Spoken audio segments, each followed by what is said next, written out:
Morning everyone, welcome back to my channel. আমার ছোট্ট রুমা সোনা চ্যানেলে তোমাদের সকলকে স্বাগত জানাই, অনেক অনেক ভালোবাসা। আর এখন ঘুম থেকে উঠলাম, উঠে এই যে চলে আসলাম আমাদের পায়রাগুলোকে খেতে দিতে। পায়রা সকালবেলায় তো একদম বেশি সকালে তখন খুব কম থাকে, আর ওদের একটা টাইমও থাকে। আর যা দিয়েছিলাম পরপর পায়রা, তারপরে তোমার হলো কাক, এরা এসে একদম খেয়ে গেছে। তারপরে আবার চড়ুই পাখি, শালিক, অনেক ধরনের পাখি আছে। আর বেশি থাকে তোমার হলো পায়রা পায়রা আর কাক, এরাই হলো বেশি। আর প্রতিদিন আমার যা থাকে আমি তাই হলো খেতে দিই। হয়তো কোনো সময় হয়তো রুটি থাকলো তখন হয়তো দিলাম, কোনো সময় গম থাকলো, গম বেশিরভাগ পাখির গমটাই এলো থাকে, মানে এই গমটা যেটা ধরো প্লেটে যেটা রয়েছে সেটা দিয়ে দিই। আর না হলে তোমার চালটাই বেশিরভাগ দিই। তো এটা হলো ডেলি দিই, মানে যখন যেটা থাকে তখন সেটা দিই। আর ঘরে যদি কোনো খাবার জিনিস থাকে তো সেটাও দিই। আর আর ওদের হলো খাবারের সাথে ওই যে জল, অনেক সময় পাখিরা খাবার খেতে গিয়ে জলটা খেলো, তখন জল পা দিয়ে ফেলে দিল, তো আবার কী করি, অনেক সময় জল থাকে, অনেক সময় জল দিয়ে আসি, তো এরকম করি। তারপরে এদিকে আবার ওই যে পাখিগুলো যেগুলো খাবার খায়, সেগুলো খাবার থাকলে আবার অন্য পাখিগুলো এসে আবার খায়।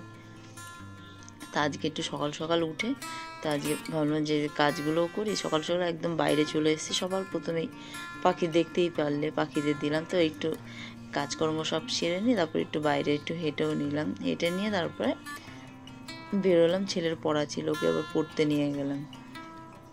তো ওকে পড়তে নিয়ে গেছি। তো ওকে পড়তে দিয়ে এসে তারপর আবার ঘরে রান্না এইসব কাজকর্মগুলো যেগুলো ছিল সেগুলো আবার কমপ্লিট করলাম। আর তার মধ্যে এখন মানে কি বলবো, ওয়েদারটা কীরকমভাবে বৃষ্টি আবার হলো গরম, মানে শরীর খারাপেরও ওয়েদার বলতে পারো, আবার ভালো বলতে পারো। কিন্তু এই ওয়েদারটা আমার কাছে মোটেও ভালো না। বৃষ্টিটা বিশেষ করে এই টাইমে না, এই সময় বৃষ্টি হওয়া খুব খারাপ।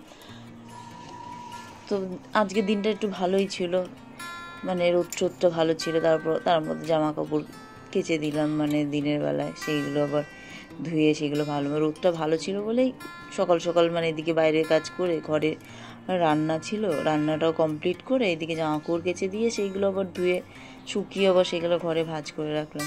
আর তার মধ্যে তার আগের দিন বেরিয়েছিলাম ঠাকুরও দেখতে। সেই কী বলবো, মানে গলাটা বসে গেছে, রাতের বেলা ঠান্ডা খেয়ে আরও গলা বসে গেছে। তো রাতে ঠাকুর থেকে রেখে তারপর অনেক রাতেই বাড়ি ঢুকেছি। আর আমাদের কি বেশিরভাগ হয়তো সারা রাত হয়তো ঠাকুর দেখলাম, দিনের বেলায় খুব কমই বেরোনো হয়, বিকেলের দিকে হোক, ওই রাতের দিকেই বেশিরভাগ বেরোই। তো ওই ঠাকুর দিকে ডেকে বাড়ি ঢুকতে ঢুকতে ভোরবেলা হয়ে গেছে। তো এসে বোঝোই তো, একটু দেরি করে ঘুমালে উঠতেও দেরি হয়ে যায়। তো এরকম, তাও সকাল সকাল অটোমেটিকই ঘুম ভেঙে গেছে, তা আর ঘুমাইনি। তো একবারে কাজ যেহেতু ছিল, একবারে কাজ কমপ্লিটও করে নিলাম, নিয়ে তারপর বেলার দিকে রান্নাও ছিল। আর যেহেতু পড়াশোনাগুলো ছিল বলো, এই কারণের জন্যেই। আবার যখন ছুটি থাকবে তখন আবার কোনো অসুবিধা থাকে না, যে ঘুরলাম, রাত জাগলাম, পরের দিন না গেলেও কোনো ব্যাপার না।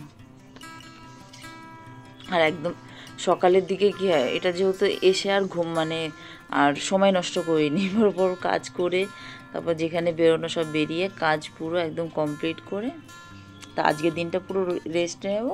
তারপর আবার একদিন গ্যাপ দিয়ে তারপর আবার বেরোবো। আমাদের এরকমই, যখনই প্রোগ্রাম হয় মাঝখানে একদিন বা দুদিন গ্যাপ নিয়ে তারপর আবার বেরোই। তাতে কি হয়, রাতের হয়তো যেই ঘুমটা হয়তো পূরণ হয়নি সেটাও ঘুমিয়ে নিয়ে আবার ঘুমটা পূরণ হয়ে যায়, তারপরে বেরোই। আর এই পুজোর করার দিন রান্নার কোনো ঠিক থাকে না, যখন যেটা পাই তখন সেটা হয়তো রান্না করলাম, না হলে অনেক সময় বাইরের খাবার খেলাম, মানে এইসব জিনিসগুলোই বেশিরভাগ হয়। টিফিন খাওয়া বলো, ঘরের রান্নার বলো, তো এরকম জিনিস। এটা এই পুজো বলে না, প্রত্যেকবার পুজো আসলে এরকমই হয়। টাইমের কোনো ঠিক থাকে না, সব টোটালটা টাইম একদম মানে বেটাইম যাকে বলে, কখন কোন টাইমে কী হয় তার কোনো ঠিক থাকে না। যাই হোক, ব্লগটা যদি তোমাদের ভালো লাগে তাহলে লাইক, শেয়ার, সাবস্ক্রাইব অবশ্যই করো। ভালো থেকো, সুস্থ থেকো, গুড বাই।